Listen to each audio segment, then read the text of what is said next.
Magandang gabi mga katropa. For today's video ay samahan nyo kami din sa ating panibagong kwan. Tayo magluluto lang po ng ating napanguhang suso ng isang araw. Ating pong lulutuin ngayon. Ang luto po natin ay ginatan. Yan. Nilagay na po natin yung gata at tapos hindi na po natin pinakita kung paano po maglinis yung suso. Alam nyo naman po kung paano. Content na rin po natin yung mga nakaraan. Yan nga po pala yung lahukan. Yan po may suso, saka-saka, tapos may tampuyong. Lulutuin nga po natin pala sa gata lang mga katropa. Yan nga po, medyo kumukulo ng ating gata. Tapos ilalagay natin lang po natin yung ating tampuyong, suso at yung mga saka-saka. Marami pong lahukan po yan. Assorted po yung ating nilutong yan. Iba't ibang klase po ng mga susungkan. Nagdikit po sa mga sasalang yan. Ating mga pinanguha ng mga nakaraang araw. Mas masarap nga po pala yan ng mga ganyang ginatan. Tapos may luya po. Maraming luya. Mas malasa sana po yan kung may kasama ng mga gulay-gulay. Kaso nga po gabi na kaming nakapagluto. Kaya po ay kwan, hindi na po namin nalahukan pa ng mga gulay-gulay.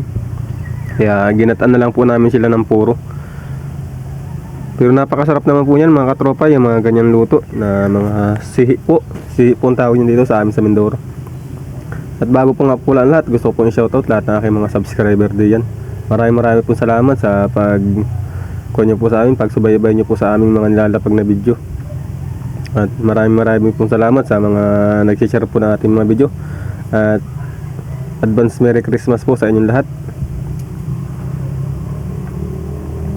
Yan nga po pala, ipapakuluin lang po natin ng mga ilang kulo lang dahil hindi po pwede natin pakatagalan ng kulo. Kasi nga po, pag yan po ay napasobra po ng kulo ang ating suso na yan, ayan po ay kumakaol, hindi po masyadong makuha ang laman.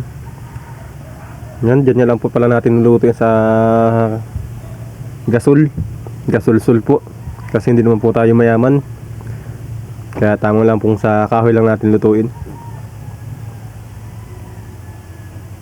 Yan, may nagpapatugtog pa. Naku naman po. Naku, kaya na nga tayo makapag voice over. Mga ilang sandali lang po pala natin maluluto yan. Kasi hindi nga po natin pwedeng pakatagalan. At gusto ko din pala pong pasalamat sa mga tropa kong lagi nakasubaybay sa aking mga nilalapag na video. Napakabait naman po nila. Hindi po sila marunong makalimot sa kanilang katropa.